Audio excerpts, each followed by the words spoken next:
लोग इस इलाके का नाम सुनकर बुरी तरह से कांप उठते हैं। तो आइए जानते हैं कि मैं किस तरह की बात कर रहा हूँ। दोस्तों, ये कहानी तब की है जब मैं घूमने के लिए परवीन के साथ हिमाचल की पहाड़ियों की तरफ गया था। उस वक्त मुझे मालूम नहीं था कि उस तरफ एक राजपूतों का इलाका पड़ता है और वहीं पर एक गांव भी मौजूद था और उस गांव का नाम राजवाड़ा था। उस गांव के काफी नियम थे जिनके बारे में हमें पहले मालूम नहीं था, इसलिए हम घूमते फिरते उस जगह पर पहुंच गए। तब हमने एक बार के लिए रुकने की सोची क्योंकि हमें बहुत ही जोर की प्यास भी लगी थी और काफी जोर से भूख भी लग रही थी और ऊपर से यहाँ आजू बाजू में कोई पानी की टंकी भी दिखाई नहीं दे रही थी और गाड़ी के अंदर जो पानी रखा हुआ था वो बहुत ही ज्यादा ठंडा हो गया था। इसलिए हमने सोचा कि हम कोई अच्छी सी जगह देखकर थोड़ा नॉर्मल पानी पी लेते हैं जिससे हमें ज्यादा ठंडा पानी नहीं पीना पड़ेगा। लेकिन काफी देर ढूंढने के बाद भी हमें पानी का कोई नामो निशान तक नहीं दिखा, जिस वजह से हम दोनों उदास हो गए और उसके बाद हम दोनों सिर्फ पानी की खातिर उस गांव की गली गली में भटकने लगे। उस वक्त रात के 9:30 बज रहे थे और ऊपर से ठंड भी काफी हो रही थी। ज्यादा ठंड होने की वजह से मेरे दांत आपस में कटकटा रहे थे और प्रवीण भी मेरी तरह काफी ठंडी हालत में था। तभी हम दोनों इधर उधर ढूंढते ढूंढते एक बोर्ड के पास पहुंच गए। तभी हमने देखा कि वहां पर एक बोर्ड लगा हुआ था और उसके ऊपर लिखा हुआ था राजवाड़ा गांव। उस गांव का नाम देखकर हमने उस बोर्ड को नजरअंदाज कर दिया क्योंकि हमें इतना तो मालूम हो गया था कि ये राजवाड़ा गांव है। लेकिन जब हम आगे की तरफ गए तो हमने देखा कि वहाँ एक और बोर्ड लगा हुआ था। वो बोर्ड उस बोर्ड के मुकाबले थोड़ा चौड़ा था और उसके ऊपर लंबी लंबी लाइन लिखी हुई थी। अंधेरा होने के कारण हम कुछ ठीक से देख नहीं पा रहे थे, लेकिन फिर जैसे हम उसके और भी करीब गए तो हमने देखा कि इस बोर्ड के ऊपर कुछ साफ शब्दों में लिखा हुआ था, जिसे देखकर ऐसा मालूम हो रहा था कि यह साफ साफ चेतावनी को दिया गया था। उस बोर्ड के ऊपर लिखा गया था कि इस गांव की गली गली में भटकना आपके लिए कुछ ठीक नहीं हो सकता है, इसलिए आपको संभल कर रहना होगा और अगर आपने गलती से भी इस गांव के अंदर किसी चीज को नुकसान देने की कोशिश की तो फिर यहाँ की प्रेत आत्माएं आपको बिल्कुल भी नहीं छोड़ेंगी। शायद उसमें से पानी का भी नाम लिखा हुआ था।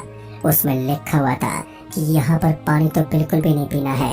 अब ये देखकर मुझे तो काफी हंसी आ रही थी और कुछ अजीब सा लग रहा था, क्योंकि कोई भी गाँव वाला अपने गाँव के अंदर पानी की खातिर थोड़ी ना बोर्ड लगवा सकता था।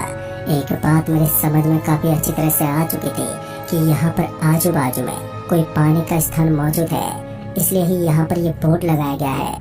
उसके बाद मुझे ये लगने लगा कि यहाँ आसपास में पक्का कोई ना कोई पानी की टंकी है या फिर कुछ और है, तो मैं उसे ढूंढने के लिए निकल गया।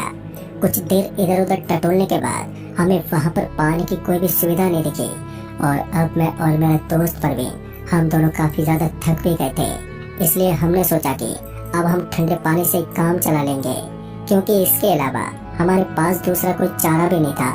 ऊपर से अब हमें आग जलाने के लिए किसी लकड़ी जैसी चीज की जरूरत थी। लेकिन इससे पहले हम लकड़ियों को इकट्ठा करने की कोशिश करते, उससे पहले हमें अपने पीछे की तरफ से एक आवाज आई और उस आवाज को सुनकर मैं उसकी ओर देखने लगा। तभी मैंने देखा कि वहाँ पर 6 फुट का लंबा सा आदमी खड़ा हुआ दिखाई दे रहा था। उसकी दाढ़ी सफेद थी और देखने में वो काफी हट्टा कट्टा लग रहा था। उसका शरीर हमसे भी ज्यादा काफी लंबा चौड़ा था और उसके बाद उस आदमी ने कहा, मुझे लगता है आप लोगों को बहुत ज्यादा प्यास लग रही है, इसलिए मैं आपकी प्यास बुझा सकता हूँ। उसकी ये बात सुनकर मैं उसकी तरफ देखने लगा। उस वक्त काफी ज्यादा ठंड थी और मेरे दांत भी आपस में टकरा रहे थे, जिस वजह से मेरे मुंह से साफ साफ आवाज भी नहीं निकल पा रही थी। लेकिन किसी तरह हिचकिचाते हुए मैंने उस आदमी से कहा, भाई साहब काफी देर से पानी को ढूंढने की कोशिश कर रहा हूँ, लेकिन यहाँ पर तो पानी मिलने का नाम ही नहीं ले रहा है और ऐसी जगह मैं पहली बार देख रहा हूँ जहाँ पर पानी को पीने के लिए भी मना किया जाता है। उस आदमी ने जैसे ही हमारी बात सुनी तो उसके चेहरे पर एक हल्की सी मुस्कान छा गई।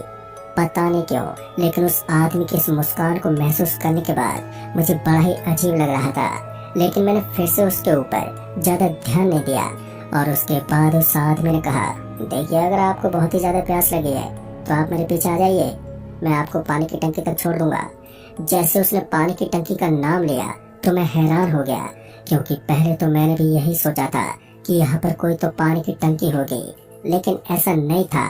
वैसे भी हिमाचल की जोरदार ठंड के अंदर पानी की टंकी कैसे मौजूद हो सकती है। यह तो खुलेआम पानी का मिलना भी शायद मुश्किल होता होगा। यही सोचकर मैं उस आदमी के पीछे पीछे जाने लगा। उस वक्त मैंने ज्यादा चीजों को अपने दिमाग में नहीं रखा था और बेफिक्र होकर उस आदमी के पीछे पीछे चल पड़ा। पता नहीं क्यों, लेकिन जैसे मैं उस आदमी के पीछे पीछे जा रहा था तो मुझे ऐसा महसूस हो रहा था जैसे कि उस आदमी के कदम पटकने की बिल्कुल भी आवाज ही नहीं आ रही थी। लेकिन यहाँ पर हमारे कदम तेज तेज जैसे जमीन पर गिर रहे थे तो उसके साथ एक भारी सी आवाज निकल रही थी। मैं और मेरा दोस्त प्रवीण, हम दोनों आपस में बतलाते हुए आगे बढ़ते जा रहे थे। तभी मेरे दोस्त प्रवीण ने कहा, भाई मुझे आदमी कुछ ठीक नहीं लग रहा है, हमें इससे थोड़ा संभल कर रहना चाहिए। अब मुझे भी उसकी बात ठीक लग रही थी क्योंकि उस आदमी का रवैया मुझे भी काफी हद तक अजीब सा लग रहा था। इसलिए मैं अब थोड़ा सा संभल गया था। इससे पहले कि हम थोड़ा और आगे जा पाते कि अचानक ही आगे की जमीन उस बर्फीली धरती के अंदर धंसने लगी है और हमें ऐसा महसूस होने लगा था जैसे कि अब धरती कांपने लगी थी। सच में उस वक्त मेरे पूरे शरीर में सिरहन सी दौड़ गए थे और इसी बीच मेरे दोस्त प्रवीण ने झट से मेरा हाथ पकड़ लिया। शायद वो भी अब घबरा गया था। सामने की तरफ अभी जो आदमी नजर आ रहा था अब वो वहाँ से गायब हो चुका था। जैसे हमने उस आदमी को इस तरह गायब होता हुआ देखा तो हमारी तो आंखें फटी की फटी रह गई क्योंकि अब वहाँ पर हमें कोई भी नजर नहीं आ रहा था। दोस्तों, ये देखकर हम दोनों के रोंगटे खड़े हो गए। हम समझ गए थे कि हम किसी ऐसी जगह पर फंस गए हैं जहाँ पर हर चीज किसी छल कपट के द्वारा बनाई गई है और वो हमें छलने की कोशिश कर रही है। काफी हद तक मैं इस बात को भी समझ गया था कि छलावा नाम की जो माया होती है उसी ने हमें अपने जाल में फंसा लिया है और अब हमारे यहाँ से बचकर निकलना बहुत ही मुश्किल हो गया है। इससे पहले कि वो जमीन अंदर तक धंस पाती कि हम दोनों ने फिर से अपने कदमों को पीछे की तरफ मोड़ दिया और हम दोनों तुरंत ही सरपट वहाँ से भागते हुए वापस से अपनी गाड़ी के पास आकर रुक गए। इस बार मैंने अपनी गाड़ी को स्टार्ट कर लिया था क्योंकि मैं जानता था कि ये जगह पूरी की पूरी खतरे से भरी हुई है और यहाँ पर कुछ भी हो सकता है। इसलिए मैं तुरंत ही अपनी गाड़ी को लेकर वहाँ से निकल जाना चाहता था। लेकिन जब मैंने गाड़ी को स्टार्ट करने की कोशिश की तो मेरी तमाम कोशिश करने के बावजूद भी गाड़ी स्टार्ट ही नहीं हो रही थी। इस वक्त मुझे गुस्सा तो काफी आ रहा था लेकिन मैं कुछ कर भी नहीं सकता था। मैं लगातार अपनी गाड़ी को स्टार्ट करने की कोशिश करता रहा लेकिन अफसोस मेरी गाड़ी स्टार्ट ही नहीं हुई। तभी मैंने देखा कि कुछ काले काले धुएं की तरह दिखने वाली चीज हमारी गाड़ी के आसपास मंडराने लगी है। उन्हें देखकर ऐसा लग रहा था जैसे कि ये कोई फिल्म का सीन चल रहा है। वाकई आज से पहले मैंने कभी भी अपनी जिंदगी में इस तरह की भयानक नजारे को नहीं देखा था। डर की वजह से मेरे शरीर में अब कंपन होने लगा था और मुझे कुछ भी सूझ नहीं रहा था। उसके बाद मैं तुरंत ही अपनी जान बचाने के खातिर गाड़ी के चारों तरफ की विंडो को बंद करने लगा। गाड़ी तो स्टार्ट ही नहीं हो रही थी लेकिन मैं इतना भी जानता था कि अगर कुछ देर तक और ऐसा ही चलता रहा तो फिर हमारे साथ बहुत ही बड़ी गड़बड़ हो सकती थी। इसलिए मैं अपनी जान बचाने की हर कोशिश कर रहा था। इसी बीच मुझे फिर से वही आदमी दिखा जो कि कुछ देर पहले हमें अपने साथ बुला रहा था। उस आदमी के चेहरे पर एक शैतानी मुस्कान थी और अब उसका पूरा का पूरा शरीर मुझे साफ साफ दिखाई दे रहा था। दरअसल अब उसके शरीर पर कपड़े नहीं थे, वो बिल्कुल नंगा था और उसे देखकर ही मुझे शर्म तो आ रही थी, साथ ही साथ मुझे बहुत ही ज्यादा डर भी लग रहा था क्योंकि उसका शरीर अंदर से कुचला हुआ था। ऐसा लग रहा था जैसे कि ट्रक ने उसे कुचल दिया है, जिससे उसके शरीर के अलग अलग हिस्सों के अंदर से जगह जगह से खून और मांस निकला हुआ था और वो लगातार हमारी तरफ एक शैतानी मुस्कान देता जा रहा था। उसकी मुस्कान मुझे बिल्कुल भी ठीक नहीं लग रही थी। ऊपर से अब प्यास के मारे मेरा गला और भी ज्यादा सूखने लगा। तभी मेरे बगल में जो पानी की बोतल थी मैंने उसे उठाया और उससे पानी पीने की कोशिश की, पर उसमें पानी काफी ज्यादा ठंडा था इसलिए वो मुझसे बर्दाश्त नहीं हो रहा था। लेकिन मैं उसे झेलने को भी तैयार था। लेकिन इस बार जैसे मैंने बोतल का ढक्कन खोला तो अचानक ही मैंने देखा कि बोतल का पानी खून में बदल गया है और ये देखकर मेरे पैरों तले जमीन खिसक गई। मैंने तुरंत ही दरवाजा खोलकर बोतल को बाहर कर दिया और मैं समझ गया था और ये सब इन्हीं काली शक्तियों ने किया है। दोस्तों, उस दिन मेरी जान हलक में आ गई थी और मैं चाह कर भी कुछ नहीं कर सकता था। राजवाड़ा नाम का वो गांव मेरी जिंदगी का सबसे डरावना गांव साबित हुआ। उस दिन मुझे कुछ भी समझ में नहीं आ रहा था कि अब हमें इस बुरी हालत में क्या करना चाहिए। फिर उसके बाद धीरे धीरे वक्त बीतने लगा और हमने गाड़ी के अंदर ही वक्त बिताने के बारे में सोच लिया था।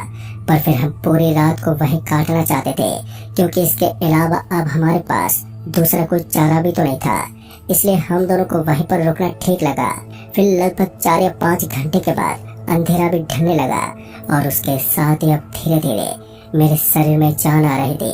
और फिर उसके बाद जब मुझे सब कुछ अच्छा लगने लगा तो सुबह होते ही जब मैंने गाड़ी को स्टार्ट किया तो गाड़ी भी स्टार्ट हो गई और हम वहां से निकल गए। दोस्तों, फिर जब हमने इस घटना के बारे में वहीं पर मौजूद कुछ लोगों से बात